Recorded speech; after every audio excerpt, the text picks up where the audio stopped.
আলহামদুলিল্লাহ, আসসালাতু আসসালামু আলাইকা আলা রাসূলিহিল কারীম ওয়া আলা আলিহি ওয়া আসহাবিহি আজমাইন।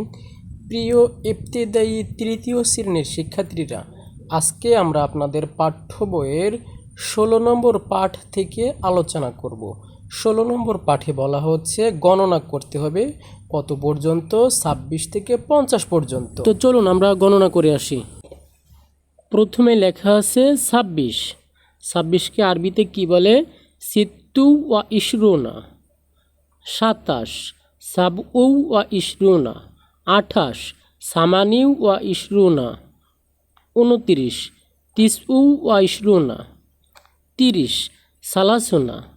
৩১ ওয়াহিদুন ওয়া সালাসুনা। ৩২ ইসনানে ওয়া সালাসুন। ৩৩ সালাসু ওয়া সালাসুন। ৩৪ আরবাউ ওয়া সালাসুন। ৩৫ খামসু ওয়া সালাসুন। ৩৬ সিত্তু ওয়া সালাসুন। ৩৭ সাবউন ওয়া সালাসুন। ৩৮ সামানিউ ওয়া সালাসুন। ৩৯ তিসউ ওয়া সালাসুন।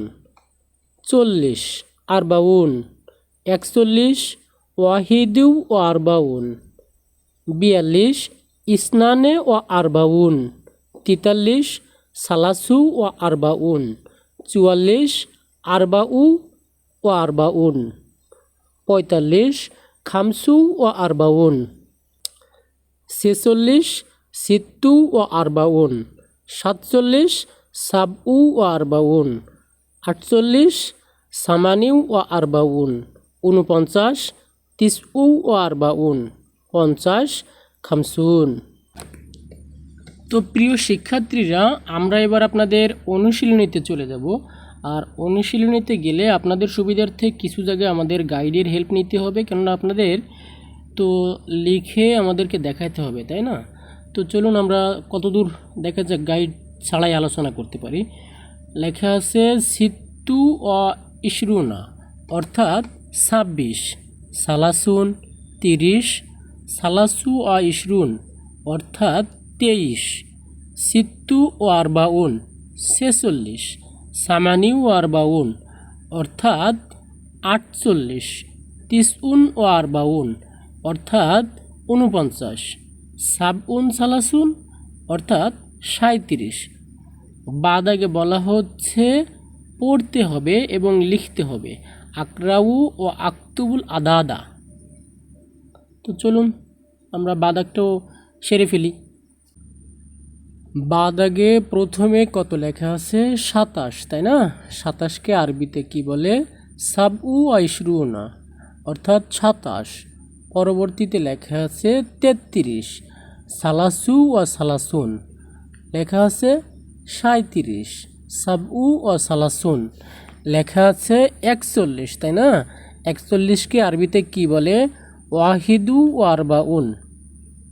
পরে লেখা আছে ৪৭, ৪৭কে আরবিতে কি বলে? সাবউ ও আরবাউন। পরে লেখা আছে ৪৯, ৪৯কে আরবিতে কি বলে? তিসউ ও আরবাউন। পরে লেখা রয়েছে ৫০, ৫০কে আরবিতে কি বলে? খামসুনা। জিম দাগে বলা হচ্ছে সঠিক শব্দ দ্বারা খালিঘর পূরণ করি। আমলাউল ফারাগা বিল আদাদিল মুনাসিব অর্থাৎ সঠিক সংখ্যা দ্বারা খালিঘর পূরণ করি। তো এবার কিন্তু আমাদের একটু গাইডের সাহায্য নিতে হবে, চলুন দেখা যাক। তো দাল দাগে যেটা বলা হচ্ছে সেটা হচ্ছে যে এক দাগে বলা হচ্ছে ৩১ থেকে ৪০ পর্যন্ত সংখ্যাগুলো লিখতে হবে। ওটা আপনারা দেখে দেখে লিখে নিতে পারবেন। আর আমি মনে করি যে আপনাদের দেখে লেখা লাগবে না, আপনাদের নিশ্চয়ই মুখস্থ হয়ে গেছে। পরে বলছে যে ৪৬ থেকে ৫০ পর্যন্ত সংখ্যাগুলো লিখি, এটাও আপনারা নিশ্চয় পারবেন, আমি আর নতুন করে আলোচনা করলাম না। তো ঠিক আছে, আজকে এই পর্যন্ত। পরবর্তী পাঠে দেখা হবে বাইতুল মোকাররম মসজিদ নিয়ে। আল্লাহ হাফেজ।